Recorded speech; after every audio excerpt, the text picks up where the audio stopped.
Bom dia, meus irmãos. Graça e paz. Vamos dar início à nossa EBD, a nossa Escola Bíblica de hoje.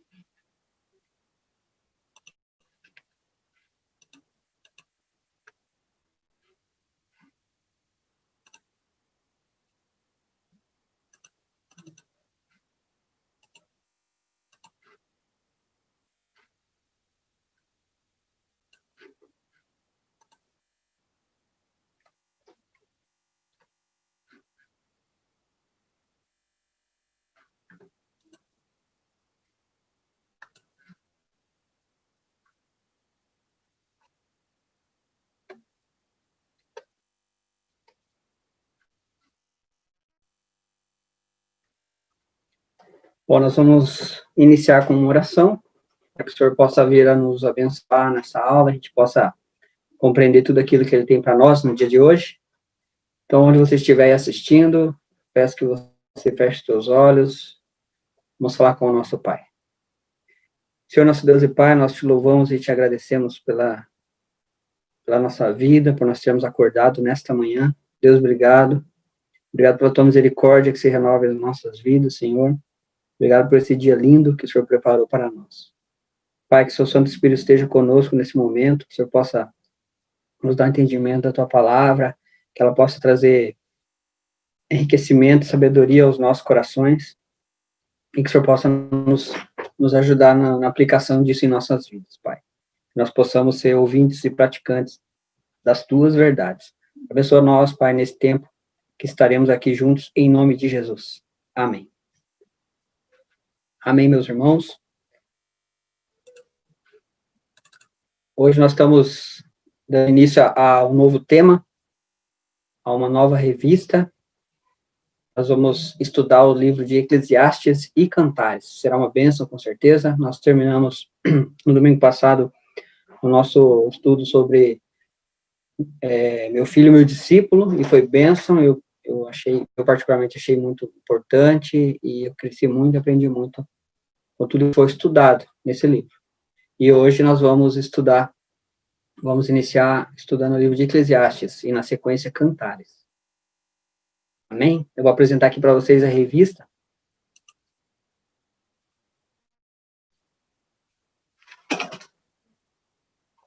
Esta é a revista que nós estaremos estudando. Correto? Ela vai trazer para nós conhecimento a respeito do livro de Cantares e Eclesiastes, né? Como eu falei. Está aqui, né? Para os irmãos acompanharem. Certo? E agora eu vou começar aqui fazendo uma introdução ao livro de Eclesiastes, tá, meus irmãos? E aí, na sequência, a gente vai para o nosso tema propriamente dito desta aula. Amém? Então, vamos lá.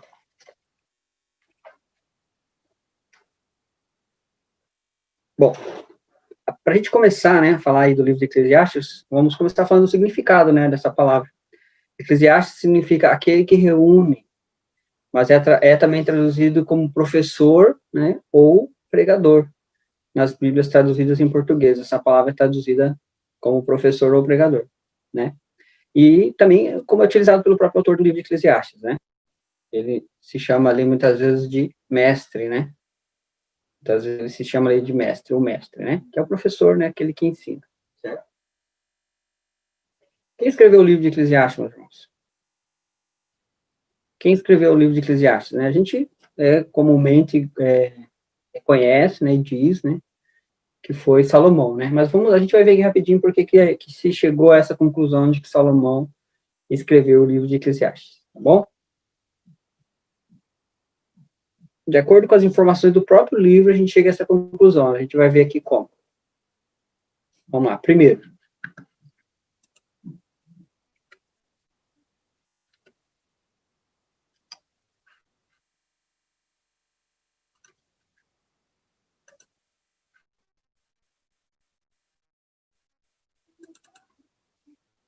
Aí, versículo 1, como os irmãos podem acompanhar, em versículo 1 já, diz assim: as palavras do mestre filho de Davi, rei em Jerusalém. Então, aí a gente já sabe, através desse texto, já no início do livro, que é filho de Davi, né? Então, já nos dá indícios aí, já elimina várias possibilidades, certo? Então, primeiro, ele é filho de Davi. Claro que filho de Davi, ele pode ser também um descendente de Davi. É comum dizer filho de, quando é neto, bisneto, enfim, faz parte da descendência, né, daquela pessoa em questão. Então, nós vamos à segunda evidência. Aqui a gente já sabe que é da linhagem de Davi, certo? Então, a segunda evidência. Vamos lá. Eu, né, tá lá no versículo 12, diz assim: eu, o mestre, fui rei de Israel em Jerusalém, certo? Eclesiastes 1:12. Então, ele foi o mestre, né, como eu disse, né, ele se chama ali no livro, ele diz assim: eu fui rei de Israel em Jerusalém, certo? Então, se ele foi rei de Israel, também a gente elimina várias outras possibilidades, né? E sabemos que ele foi um rei da linhagem de Davi, certo? Aí o que acontece? Uma informação importante aqui, histórica, né? Já que nós estamos numa escola bíblica, né? Numa aula, né? Uma informação histórica. Durante o reinado de Roboão, que era o filho de Salomão, já o próximo ali na sucessão, o reino de Israel ele se dividiu em dois. Dividiu em dois. Aí o reino de Israel ficou com a capital em Samaria e o reino de Judá com a capital em Jerusalém, certo? E os descendentes de Davi, eles ficaram com o reinado em Judá. Então, se o autor ali ele se identifica como rei de Israel, né, filho de Davi, rei de Israel, e ele reinou em Jerusalém, como ele diz ali, isso significa que ele reinou antes da separação, certo? Porque Jerusalém era a capital de Israel antes da separação do reino. Então, só deixa para a gente agora duas possibilidades, dois candidatos a escrever o livro, né? Que é Salomão ou o filho dele é Roboão. Então, a gente elimina todas as outras possibilidades, ficando somente com esses dois. Aí o livro de Eclesiastes diz, né, que o autor foi dedicado à sabedoria. Então, se ele foi dedicado à sabedoria, aí a gente vai tentar eliminar Roboão, então, certo? Eclesiastes 12, do 9 ao 10, diz assim: além de ser sábio, o mestre também ensinou conhecimento ao povo. Ele escutou, examinou e colecionou muitos provérbios. Procurou também encontrar as palavras certas, e o que ele escreveu era reto e verdadeiro. Eclesiastes 2, 9 e 10. Salomão, a gente sabe, era famoso pela sabedoria, né, e o conhecimento. E os seus provérbios, né, como a gente sabe já. E seu filho Robão, por outro lado, era conhecido por ser um rei insensato. Então aí já não deixa a nós mais nenhuma dúvida, né, de que foi Salomão. E para fechar, Eclesiastes 1:16 diz assim: pensei comigo mesmo, eu me tornei famoso, eu ultrapassei em sabedoria todos os que governaram Jerusalém antes de mim.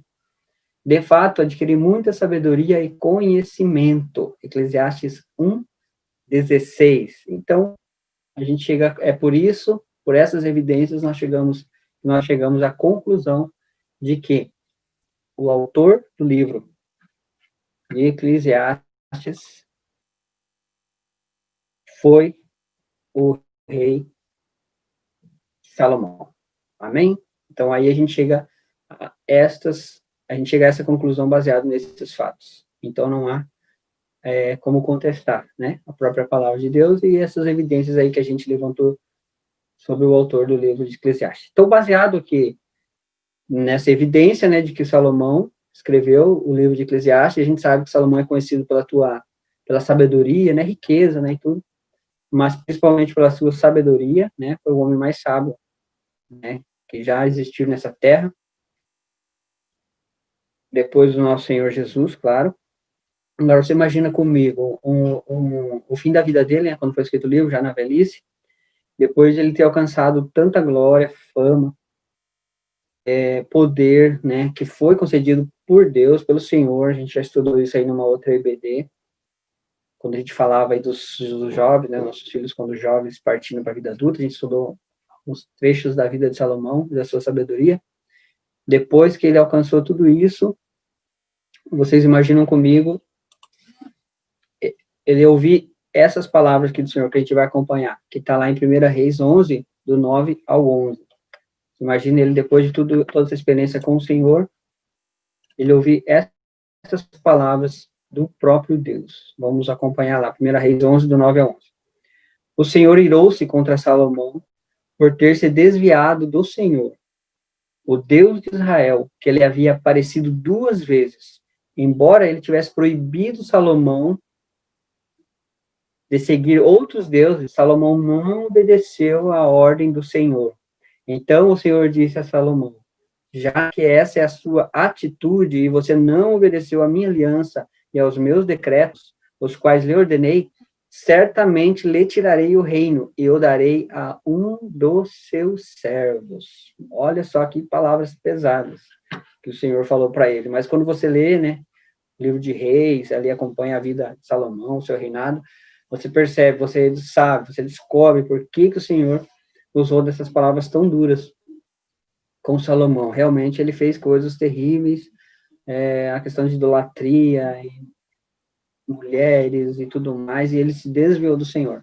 Por isso o Senhor deu essas palavras a ele, porque o Senhor havia dado a promessa, né, da sabedoria, mas Salomão deveria andar nos caminhos do Senhor, para que ele continuasse na bênção. Isso é com a gente também, né? Quando a gente caminha nos preceitos de Deus, a gente colhe bênção nisso, né? Desviou-se do Senhor, a gente está sujeito às intempéries da vida, assim, no sentido de que a gente está colhendo aquilo que a gente planta, né? Que a palavra de Deus diz, né? Agora você imagina, o resultado, então, dessas palavras que o Senhor ouviu de Salomão, né? O resultado disso foi o livro de Eclesiastes. Aí Salomão escreveu, fazendo aí uma meditação aí sobre a sua vida, sobre as coisas que ele tinha corrido atrás, sobre o que ele tinha feito. Ele chegou a algumas conclusões, né, disso, e ele relatou no livro de Eclesiastes, que é o que a gente vai estudar a partir de hoje. A partir dessa data, a gente vai estudar aí o que Salomão deixou registrado, né, o que passava aí no coração, na mente de Salomão, depois, aí no fim da vida, meditando sobre tudo que ele havia feito, sobre essas 2 palavras também do Senhor sobre a vida dele. Ele escreveu aí o livro de Salomão. Eu vou pegar aqui no livro uma frase bem interessante aqui de um teólogo chamado Gleason Archer. Ele diz assim, ó, sobre Salomão. Sobre o livro de Eclesiastes, perdão. Diz assim: o propósito básico de Eclesiastes é demonstrar que, a parte de Deus, ou separado de Deus e da sua vontade, a vida não possui qualquer significado real e não passa de vaidade. Isso é basicamente o que o livro de Eclesiastes traz para nós. Eclesiastes não é um livro de um homem pessimista, existencialista ou que perdeu a razão de viver. Importante isso. Mas são palavras de alguém que não se lembrou de temer o seu Criador durante uma fase da vida. Depois chegaram os anos nos quais ele não tinha mais prazer em viver. Olha que coisa interessante, que coisa poderosa, né? Que o livro de Eclesiastes vai trazer para nós. É um ensinamento tremendo, meus irmãos. Se você acompanhar todas essas aulas, eu tenho certeza que você vai ser tremendamente abençoado. Amém? Aí depois, né? Eclesiastes 12:1 também traz uma frase aqui importante para a gente sobre essa conclusão aí que Salomão chegou, né? Diz assim, Eclesiastes 12:1. Lembre-se do seu Criador, um conselho que ele está deixando para nós, né? Para os leitores, enfim. Lembre-se do seu Criador dos dias da sua juventude, antes que venham os dias difíceis, e antes que se aproximem os anos em que você dirá, não tenho satisfação neles. Olha só, ele passou por algumas coisas, né? E ele chegou a essa conclusão. Eclesiastes 12, 13, 14 também, então é bem interessante para a gente chegar a essas conclusões. Agora que já se ouviu tudo, aqui está a conclusão, Salomão diz, né? Tema a Deus e guarde os seus mandamentos, pois isto é o essencial para o homem, pois Deus trará a julgamento tudo que foi feito, inclusive tudo o que está escondido, seja bom ou seja mal, certo? A gente sabe, quando a gente lê lá, lê o livro de Reis, eu aconselho a ler, né? Você conhecer bem a história deste rei, todas as coisas, todas as conquistas dele, e ele chegar a essa conclusão de que o essencial para o homem é guardar os mandamentos do Senhor e temer a Deus. Isso é tremendo, né? Às vezes a gente chega a essa conclusão bem mais rápido do que ele chegou, né? Mas foi essa conclusão que ele chegou, mesmo tendo tudo o que ele tinha. Certo, irmãos e irmãos? Agora nós vamos aqui ao tema, entrar no tema propriamente dito da nossa aula, a aula 1. Vou compartilhar com vocês aqui. Aula 1. A vida sem Deus não faz sentido. Esse é o tema da nossa aula de hoje, que a gente vai meditar aqui, nesses minutos que se seguem. A vida sem Deus não faz sentido. Tem ali o primeiro começo já de Eclesiastes ali, né? Eclesiastes 1, 1 e 2, ele já diz isso, já começa partindo dessa conclusão e desse pressuposto. Diz ali, as palavras do mestre, filho de Davi, rei em Jerusalém. Que grande inutilidade, diz o mestre. Que grande inutilidade. Nada faz sentido. Olha só. Parece um livro iniciado por uma pessoa que estava perdida, né? Nada faz sentido. Já estava parece que não reconhecendo o propósito da vida, né? O sentido da vida, né? Ele começa o livro aí já trazendo essa questão aí existencialista, né? Digamos assim. Começa assim o livro. Então, nós vamos ver aqui no edital hoje, nos 2 capítulos, capítulo 1 e 2, a gente vai compreender, né, que o autor de Eclesiastes chegou a essa conclusão, de que a vida sem Deus é pura vaidade. Pura vaidade. Sem Deus na sua vida, a sua vida será pura vaidade, né? Ao estudar, a gente vai perceber que chegar à conclusão, assim como ele, de que o sentido da vida verdadeiro, o sentido mesmo da vida é fazer tudo em Deus e para Deus. Esse é o sentido da vida. E que nós devemos colocar Deus em primeiro lugar, em tudo que fazemos. Colocar Deus em primeiro lugar na nossa vida.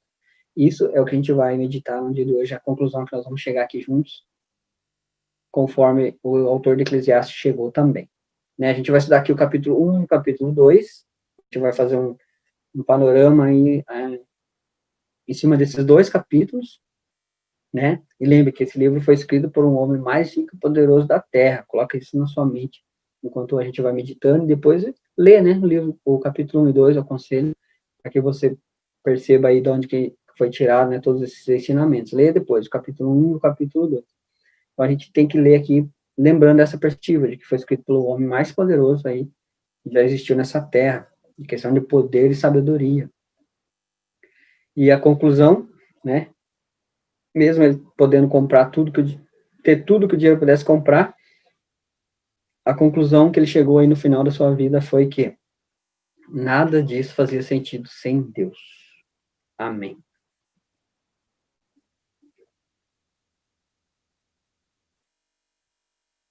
Aí nós vamos aqui para o primeiro ponto, que é os caminhos da vaidade. A gente vai ver os caminhos da vaidade primeiro. São 2 pontos, na verdade, só que a gente vai meditar. O primeiro é os caminhos da vaidade, né? O que é vaidade, né?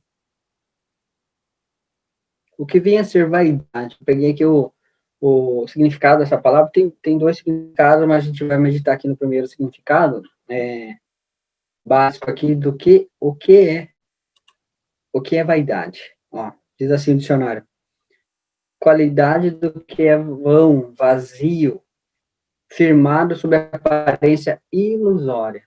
Então, vaidade. Qualidade do que é vão, vazio, firmado sobre aparência ilusória. Isso é vaidade. Então, até mesmo Salomão, né, com a sua reconhecida sabedoria, ele desprezou o bom senso em benefício da satisfação própria. É ele, com toda a sua sabedoria, teve esse momento aí durante o período da sua vida. Né? 1 Reis 11, 4, 6, eu vou falar aqui para os irmãos. Depois fica o vídeo registrado, os irmãos podem conferir lá na sua Bíblia depois, se que vierem assistir depois dessa aula. Diz assim, 1 Reis: à medida que Salomão foi envelhecendo, suas mulheres o induziram a voltar-se para outros deuses, e o seu coração já não era totalmente dedicado ao Senhor. Não era totalmente, então não era nada, né? O Senhor não divide, né? O seu Deus, como fora o coração do seu pai Davi. Ele seguiu os postes sagrados, a deusa dos donos, e Moloque, o repugnante deus dos amonitas. Desta forma, Salomão fez o que o Senhor reprova. não seguiu completamente o Senhor como seu pai Davi. Olha só o que Salomão acabou fazendo, mesmo tendo aquela experiência tremenda na sua juventude com o Senhor. Aí depois de seus tropeços, ele empenhou a deixar uns ensinamentos para nós, né? Que é o livro que nós estamos estudando. De que a vida não tem nada a oferecer de permanente, olha que interessante. A não ser que façamos de Deus o propósito dela. Essa foi a conclusão que Salomão chegou mais tarde, né? Sem Deus, meus irmãos, a conclusão que se chega é que nós temos mais frustrações do que realizações. Grava isso no teu coração. Sem Deus, nós temos mais frustrações do que realizações, né? E cedo ou tarde, né? Se você se você leva uma vida sem Deus, cedo ou tarde, você vai perceber que realmente tudo é vaidade, né? Tudo é vazio, como a gente viu no significado, né? Passageiro, transitório, tudo é dessa forma aí na vida sem Deus. Aí nós vamos ver aqui 3 áreas do cotidiano que Salomão aborda aí nesses 2 capítulos, que dependendo do nosso comportamento, isso vai determinar se a nossa vida será uma vida deleitosa, né? Uma vida de prazer, uma vida bem vivida, ou uma vida angustiante. 3 pontos aí que Salomão chegou à conclusão aí nesses 2 primeiros capítulos do livro. Nós vamos ver aqui. Então, vamos lá, o primeiro ponto. Ele fala ali no capítulo Eclesiastes 1, 3 e 4. Que proveito tem um homem do seu trabalho? Né? Ele pensou aí na questão do trabalho. Que proveito tem um homem do seu trabalho? Então, essa é uma área da nossa vida que todos temos, né? Todos passamos, todos temos que trabalhar, né? Se não a grande maioria, né? E ele meditou sobre isso. Então, meus irmãos, o que nós precisamos estar atentos, né? Nosso trabalho é bênção do Senhor na nossa vida, amém? O trabalho é bênção, a gente traz o sustento, né? Para nossas famílias, através do trabalho. A gente diz o ditado popular, trabalhei no enobrece o homem. Através do trabalho a gente tem um crescimento na nossa vida, né? Maturidade, a gente adquire maturidade também, quando a gente começa a trabalhar jovem. Enfim, o trabalho é bênção na nossa vida, tem que ter isso em mente, né? Mas também é um lugar de adoração a Deus, né? Não tem como você ter uma vida, você cristão, ter uma vida na igreja de uma forma, sua família, no trabalho, você deixa Deus de fora. Então, o trabalho também é um lugar de adoração a Deus. É um lugar de testemunho, você entender que propósito o Senhor tem para você naquilo. Nós sabemos que o nosso sustento vem do Senhor. Então, como a gente fala, se uma porta fecha, o Senhor abre outra. Então, a gente tem que estar atento, na verdade, aos propósitos que o Senhor tem para nós naquele local de trabalho, naquela função, né, que nós estamos exercendo naquele momento. Então, é isso, trabalho é isso. Temos que estar atento a isso, para a gente não deixar a nossa vida se desviar do Senhor por causa do nosso trabalho. Né? Nós devemos trabalhar, sim, óbvio, né, no livro de Eclesiastes, desta vida que a gente não leva a nada, né? Nós devemos compreender também a questão de trabalho, que a gente não deve morar no nosso trabalho, trabalhar, trabalhar e trabalhar, e esquecer da nossa família, por exemplo, né? O tempo que nós passamos longe da nossa família, esse tempo não pode ser recuperado. Ou é muito difícil de ser recuperado. Então, meus irmãos, cuidado também com o tempo que você se dedica ao seu trabalho, né? São realmente necessárias todas essas horas extras que você está fazendo, né? Que você vem fazendo, são realmente necessárias, né? Trabalhar fim de semana, vamos pensar nisso, né? Também. Eu sei que a gente pensa assim, é o que a gente sempre fala, mas eu trabalho porque eu quero dar o melhor para a minha família, eu quero trazer o melhor para a minha família. Mas realmente você acha que o melhor para sua família é o seu tempo dedicado a ela ou o seu dinheiro, né? Eu não estou querendo determinar aqui, né, para os irmãos, para as pessoas que estão assistindo, quanto tempo você deve trabalhar, quantas horas você deve estar com sua família. Mas medita aí, se de repente você não está passando tempo demais no seu trabalho, né? E às vezes perdendo tempos preciosos aí com sua família. Só medita nisso, coloca diante de Deus, para o Senhor te mostrar caminhos, né? Para que você equilibre, né, o seu trabalho com o seu tempo em família, para que você vai ver que vai ser bênção na sua vida. Essa experiência, esse equilíbrio aí colocado diante de Deus. Amém? O segundo ponto que ele medita ali, nós vamos colocar na tela aqui para vocês, os olhos não se fartam de ver, nem se enchem os ouvidos de ouvir. Ele fala ali, Eclesiastes 1:8. Os olhos não se fartam de ver, nem se enchem os ouvidos de ouvir. O que é interessante aqui, para a gente meditar? que ele falou ali, né? A concupiscência nos olhos, né, que a gente diz, né, ou ambição, desejo por bens desmedido, né, por bens materiais, ou prazeres sensuais, enfim, isso é concupiscência, né? Ambição, desejo desmedido, aí por bens materiais ou sensuais. Então, assim, a concupiscência dos olhos, ela nunca se satisfaz. Lembra ali que está escrito ali, os olhos não se fartam de ver. Ela nunca se satisfaz, independente do quanto nós tenhamos visto, e também nunca estamos satisfeitos com o que ouvimos, mesmo quando afaga o nosso ego. Olha que interessante, eu sei que parece bem profundo isso, né, mas sempre que nós pensar, sempre há coisas novas para ver e muitas para cobiçar. É o que Salomão também meditou ali, né? Davi é um exemplo disso, né? Quando a gente olha para a palavra de Deus. Se ele tivesse desviado o olhar da mulher alheia, ele teria evitado uma série de pecados sobre a vida dele, né? Ele já tinha muitas mulheres, mesmo assim, os olhos que nunca se satisfazem, né? Mesmo tendo tanto lá com ele, ainda queria mais, ainda precisava de mais. Aí foi olhar para a mulher do vizinho, né? E cometeu uma série de pecados aí que a gente conhece, ou se você não conhece a história de Davi, né? Batseba, procura lá na palavra de Deus, você vai encontrar essa história de que eu estou falando aqui. Então, é um exemplo, né? Davi é um exemplo disso, né? E os ouvidos, meus irmãos, também nunca se cansam de escutar o que traz prazer, né? Daí que vem a fome, né? Que as pessoas têm por elogios, né? Porque nunca tá bom, né? Sempre quer ouvir mais elogios. Ou pelos louvores que alimentam a autoestima, né? Que a gente tanto ouve hoje em dia, né? Louvores centrados em si mesmo, né? Eu, para mim, o meu bem, eu quero meu bem-estar, eu quero ser feliz. Então, assim, os irmãos, os ouvidos nunca se cansam de ouvir e os olhos nunca estão satisfeitos com aqueles que vêm. Cuida disso, porque foi uma conclusão aí que o autor do livro de Eclesiastes chegou também aí, no final da vida. Quanto antes a gente se dar conta disso e perceber isso, antes a gente evita diversos contratempos e pecados sobre a nossa vida, como a gente comentou aí sobre Davi. O terceiro ponto que ele fala ali, vou compartilhar com vocês aqui, o terceiro ponto é o que foi, vamos lá, o que foi é o que há de ser, e o que se fez, isso se tornará a fazer. O que foi é o que há de ser, e o que se fez, isso se tornará a fazer. Está lá em Eclesiastes 1, do 9 ao 11. Olha que interessante isso, que a gente vai falar.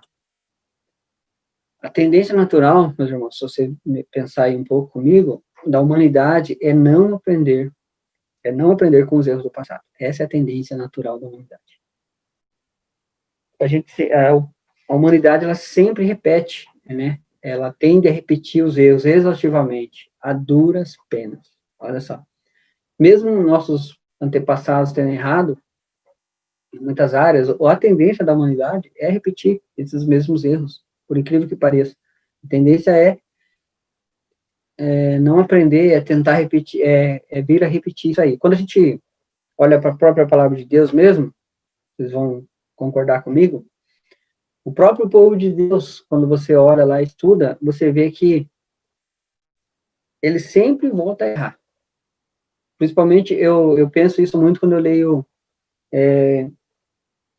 o livro de Reis mesmo, né? Vai falando ali dos reis, depois fala que são a sucessão dos reis, né? A gente vê, um tá lá, é fiel ao Senhor, vem o filho e já estraga tudo, e idolatria e tal. Aí vem o outro, e é fiel ao Senhor, e restaura, aí vem o outro e começa de novo com aquela, como é que eu vou dizer, com aquele governo cheio de corrupção, idolatria, e afasta novamente o povo do Senhor. Então, assim, a tendência é isso ficar se repetindo.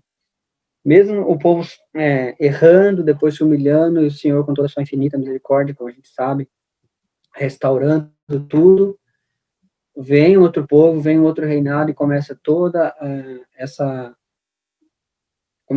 vida aí de decadência novamente. Então, assim, o povo realmente, ele tende a repetir os erros, né? E hoje a gente age da mesma maneira, né? Quando você vai olhar, hoje, se você for olhar, até para dentro da igreja mesmo, muitas vezes, você vê algumas coisas assim que você pensa, poxa vida, tá parecendo o povo daquele tempo, né? Porque pessoas, às vezes, que estão desviadas do Senhor, pessoas que estão na igreja, entre aspas, assim, como o povo de Deus, era povo de Deus, mas com outras práticas, enfim, a tendência é isso se repetir, repetir, repetir, repetir novamente. Então, assim, por isso que ele fala ali, o que foi é o que há de ser, e o que se fez, isso se tornará a fazer. Então, assim, o que a gente precisa tomar cuidado nisso aí, né? É olhar, tentar aprender com os erros do passado, digamos assim, de outros, né? É melhor aprender com... Eu sempre ouço essa frase, ouço sempre ouço não, mas já ouvi e gosto dessa frase. É melhor aprender com o erro dos outros do que com o nosso, na verdade. Então, é melhor a gente olhar para a palavra de Deus e ver, nossa, o povo errou feio aqui, então eu vou tentar percorrer por outro caminho, para eu não passar por isso que esse povo passou, né? Foi escravo, né? Sofreu na mão dos inimigos também, por causa do seu pecado. Então, assim, olhar para o passado e trazer isso como ensinamento para que não se repita, né? Para a gente tomar cuidado nisso, para tentar repetir as boas coisas que o povo fazia, boas práticas, e não repetir aonde o povo errou, aonde trouxe sofrimento e desgraça, né, muitas vezes, para o povo de Deus. Então a gente tem que tomar cuidado, olhar para o passado, e eu acredito não, de repente, Salomão ali meditando naquele momento, ao escrever o livro, ele pensou sobre isso, talvez, né, também olhando para o passado do povo, ele chegou à conclusão também que o povo realmente estava repetindo e repetindo muitos erros do passado. E isso trouxe também aí essas meditações para o coração dele, né? Então vamos meditar nisso também. Pode olhar para o passado aí, do povo, as experiências aí que a gente tira na leitura da palavra aí do Antigo Testamento, né? O que a gente pode olhar para isso e não repetir, não se repetir na nossa vida. Amém? Então vamos seguir lá. Depois que a gente viu aí os caminhos, né, da vaidade, né, o que traz aí, a gente precisa tomar cuidado para não trazer desgaste, né, para nossa vida, pecado e, enfim, separação de Deus. Nós vamos ver os descaminhos do vento. Os descaminhos do vento. Vamos lá. Esse é o próximo tema aqui que a gente vai ver.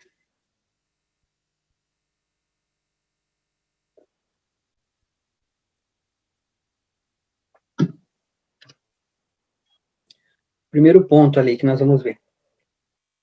Nós vamos ver três descaminhos, digamos assim. Três descaminhos. Né? Três tipos de ventos. Nós vamos ver.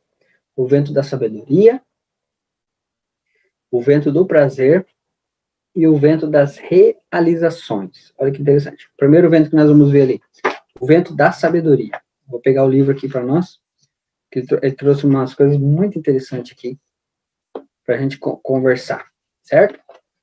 Então, primeiro, o vento da sabedoria.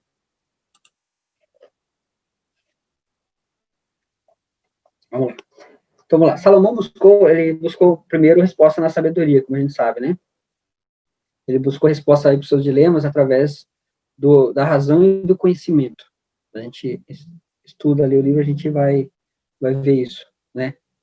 Principalmente em Primeira Reis, que fala muito de Salomão, e também lendo Provérbios e o próprio Eclesiastes, a gente consegue fazer o panorama aí da vida dele. Então, ele se dedicou muito a conhecimento intelectual, ele se dedicou a conhecer de biologia, de botânica, ele escreveu mais ou menos aí em torno de 3.000 provérbios, né? Depois ele estudou e ele descobriu que só o conhecimento não bastava, né? A gente vai ver ali. Quando você tem conhecimento, mas não tem temor e obediência a Deus, isso não basta. Olha que interessante essa frase aqui, ó. Quanto mais sabemos, mais nos conscientizamos da continuidade de nossos erros. Quanto mais se sabe, mais se sofre. Olha só, vou ler de novo a conclusão aí que Salomão chegou. Quanto mais sabemos, mais nos conscientizamos da continuidade de nossos erros. Quanto mais se sabe, mais se sofre. E isso foi uma das conclusões que ele chegou, e é uma verdade, né? Quanto mais você sabe, mais você consegue olhar para si mesmo e ter consciência aí dos erros seus. Até a palavra de Deus diz, né? Aquele que mais é dado, mais é cobrado. Então, às vezes, quando o Paulo falava, né, sobre o tempo da ignorância, né? Ele não conhecia Cristo. Então, é mais ou menos assim, quanto mais você vai conhecendo de Deus, mais você vai olhando para si, mais responsabilidade você tem sobre os seus erros. Isso foi a conclusão que Salomão chegou também lá atrás, já, no Antigo Testamento. Interessante. Então, ele descobriu que a sabedoria, só por si só, não bastava, sem o temor do Senhor. Isso é que a gente vai, isso que você precisa concluir nesse dia, nessa manhã. Sabedoria é importante? Sim. Mas sem o conhecimento e o temor do Senhor, ela não basta. O segundo, que nós vamos ver aqui, os ventos do prazer. Então, depois aí da sabedoria não satisfazer, o autor de Eclesiastes, nós vamos ver os ventos do prazer. Ele buscou aí no prazer. Então, Salomão, ele tinha tudo, né? Tudo que alguém pudesse desejar, certo? Ele tinha tudo que o dinheiro pudesse comprar, como a gente falou. Aí, o que acontece? Isso não trouxe para ele, talvez, felicidade, sucesso, né? Isso aí não trouxe aí, ainda não preencheu o vazio aí, deixado pela ausência do Senhor, a ausência de Deus na vida dele, né? Ele, depois que a sabedoria não satisfez, digamos assim, ele entendeu que a melhor coisa era festejar, né? Aí ele correu atrás de prazeres carnais, pensou também que a vida boêmia teria sentido, né? Então ele regou a vida dele com muita bebida, né? Muito vinho, fala ali, né? Aí ele percebeu também que as festas e as bebidas já não bastavam, não satisfaziam. Aí então ele buscou no prazer, né? Então ele teve, a Bíblia fala que ele casou-se com 700 mulheres, teve 300 amantes. Pensa na situação desse homem. Buscou no prazer.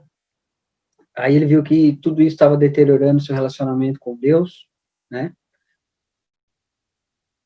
Temos que perceber o seguinte: não há pecado, né, em si, digamos assim, em se divertir, né? Nós precisamos também de diversão, prazer, né? Tanto quanto nós precisamos de conhecimento, a vida tem que ser equilibrada nesse sentido, né?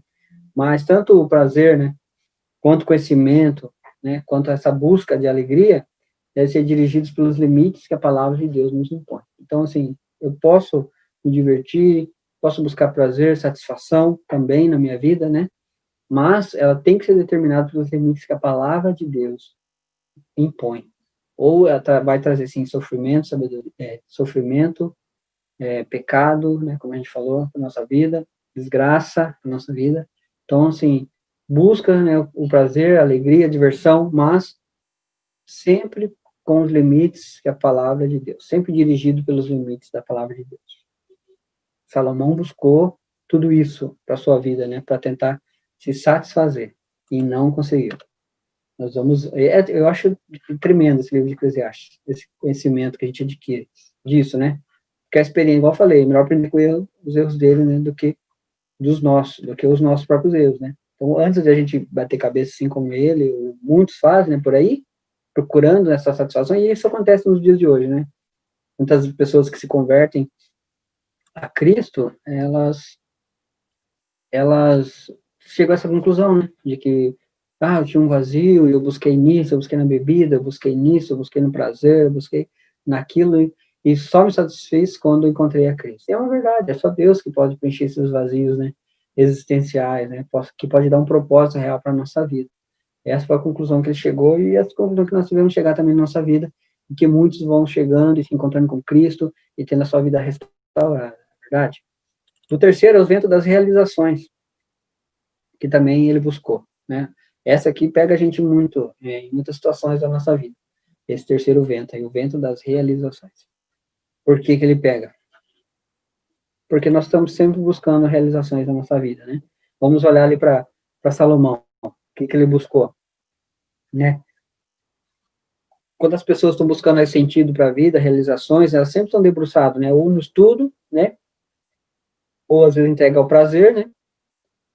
Ou sempre empenhando aí alcançar o sucesso, né? Seja profissional, seja basicamente profissional, né? Retorno financeiro, essas coisas. As pessoas estão sempre buscando isso, né? Aí o que Salomão pensou? Quem sabe se eu me dedicar, já que eu não encontrei lá, né, essa realização, esse esse preenchimento, quem sabe se eu me dedicar mais ao trabalho, encontrarei o prazer, né? Encontrarei a razão de viver, né? E aí, algumas realizações aí de Salomão aí durante sua vida. Ele se dedicou a construir mansões, palácios, pomares, açudes, e o coração dele continua vazio. Ele pensou em criar emprego, né? Pensou que, de repente, criar emprego traria existência para a vida dele. Tornou um grande empresário, né? Tinha muitos empregados. E percebeu que estava correndo atrás do vento. Aí ele achou que acumulando riqueza traria felicidade, né? Aí ele tesourou prata, ouro, objetos de arte, né? Tinha muito dinheiro, muito poder, tudo que o dinheiro podia comprar, né? Tinha muito poder. E a sua alma continuou insatisfeita. Olha só, que interessante. Muitas vezes a gente se pega, né, buscando e correndo atrás dessas coisas também. E Salomão correu atrás de tudo isso, buscando a satisfação e não encontrou, porque não encontra, né, mesmo, a gente sabe. É só em Cristo que nós encontramos a verdadeira satisfação, a verdadeira realização pessoal, né? A Eclesiastes 2, o verso 11, diz assim: contudo, ele diz assim: contudo, quando avaliei tudo que minhas mãos haviam feito, tudo que a gente viu aqui, busca do conhecimento, busca do prazer, busca das realizações pessoais nas mais diversas áreas que você pode imaginar, ele diz assim: avaliei tudo que minhas mãos haviam feito, o trabalho que eu tanto me esforçara para realizar, e percebi que tudo foi inútil. Tudo foi inútil. Foi correr atrás do vento. Não há qualquer proveito no que se faz debaixo do sol. Olha só. Tudo que ele fez na vida dele, todas as realizações, conquistas, ele chegou à conclusão de que tudo era inútil e que tudo era correr atrás do vento. Quanto de nós, às vezes, não fazemos isso, na é verdade? Ficamos buscando várias coisas, realizações pessoais e conquistas, e não há nada de errado em si nessas coisas, mas o que é errado é a gente buscar isso sem colocar Deus na frente, né? Sem saber se realmente esse é o propósito do Senhor para nossas vidas, né? Sem saber se é nessa área que o Senhor quer que eu invista meu dinheiro, meu tempo, né? Sem saber se é aqui, é por aqui, por esse caminho que eu devo ir. Então, assim, meus irmãos, não há nada errado em conquistas, né, pessoais, desde que essas conquistas sejam um propósito de Deus para nossa vida, né? Para que nós não gastemos energia em coisas que o Senhor não tem, não planejou para nossas vidas. Então, a gente tem que estar atento a isso. Nesse vento das realizações, que eu acho que pega a gente muito.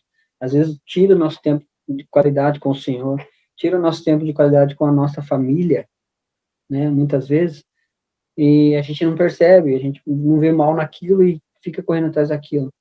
Vamos colocar isso tudo diante do Senhor, nossa vida, né, nossos planos, sonhos, projetos, para que realmente a gente trilhe o caminho que o Senhor desenhou para cada um de nós, né? Esse é o segredo, né, de uma vida de satisfação, né? Colocar Deus na frente de todos os nossos projetos. É aí, assim que nós devemos agir. Aí, para concluir, meus irmãos, para concluir, aqui no capítulo 1 e capítulo 2 aqui do livro de Eclesiastes, as conclusões, na verdade, nós vamos concluir a nossa aula com o que Salomão concluiu aí nesses 2 capítulos aí, meditando sobre a vida dele e as coisas que ele tinha feito ao decorrer da sua vida. Olha que interessante. E você vai pensar aí se você concorda ou não com essas conclusões. A vida só faz sentido quando Deus faz parte dela. Ali no capítulo 2 ele já fala isso. Essa é a conclusão que nós devemos chegar. A vida só faz sentido quando Deus faz parte dela. O prazer verdadeiro e permanente só existe quando Deus está presente. Olha, lembra? Tudo passageiro, tudo é passageiro, tudo é vaidade. Então lembra que o prazer verdadeiro e permanente só existe quando Deus está presente. Quando aprendemos a nos contentar com o que Deus dá, isso aqui eu achei legal. O que temos se torna muito. Olha que interessante. Mesmo que a gente, aparentemente, aos olhos do mundo, do natural, a gente tenha pouco, quando a gente se contenta com aquilo, entendendo que foi Deus que nos deu, aquilo se torna muito na nossa vida e aquilo já nos satisfaz. E é uma verdade isso. Todo esforço que se fizer em prol da justiça tem recompensa garantida. Conclusão que ele chegou, né? Se eu estou me esforçando, igual eu falei, se eu sei, tenho certeza de que aquilo foi o que Deus planejou para mim, então todo esforço vale a pena. Se é um projeto que Deus tem na minha vida, seja para me abençoar o próximo, enfim, em prol da justiça de Deus, todo esforço vale a pena. Nada pode impedir as bênçãos de Deus, nem tristeza, nem tragédia, nem morte. Nada pode impedir as bênçãos de Deus. Nada. O Senhor é poderoso, né? Para fazer tudo e conforme Ele quer e conforme Ele planeja. Toda luta e todo esforço valem a pena quando colocamos Deus em primeiro lugar. É o que a gente falou bastante, né? Toda luta e todo esforço vale a pena quando colocamos Deus em primeiro lugar. Amém, meus irmãos? Então aí nós concluímos o estudo aí do capítulo 1 e capítulo 2. Eu queria realmente que você lesse lá, mesmo que você já leu, pega lá agora, pensa nessa aula de hoje e lê novamente lá o livro de Eclesiastes, ali, pelo menos o capítulo 1 e 2, aí nas próximas aulas a gente vai dar sequência aí, né, nos capítulos de Eclesiastes. E que o Senhor possa te abençoar poderosamente aí na sua vida. Que você possa compreender os propósitos e planos de Deus. Vamos orar para a gente encerrar essa aula? Senhor, nosso Deus e Pai, nós te louvamos, Deus. Te agradecemos por mais esse tempo que nós tivemos aqui meditando na Tua palavra, Pai. Que é preciosa, Pai Deus, que traz conhecimento e direção para todas as áreas da nossa vida. Pai, quantas vezes nós podemos estar nos pegando, vivendo uma vida assim como Salomão, Deus, buscando realizações pessoais, buscando prazeres, ó Deus, buscando, enfim, tantas coisas, sem que o Senhor esteja presente nisso. Deus, que nós possamos colocar o Senhor à frente de tudo quanto nós formos fazer nas nossas vidas. Pai, nos ajuda. Nos ajuda a compreender o propósito, o plano que o Senhor tem para cada um de nós, Pai. Para que nós possamos viver realmente, verdadeiramente, naquilo que o Senhor planejou para nós. Senhor, que nós possamos encontrar satisfação, Deus, alegria e prazer na Tua presença gloriosa, Deus.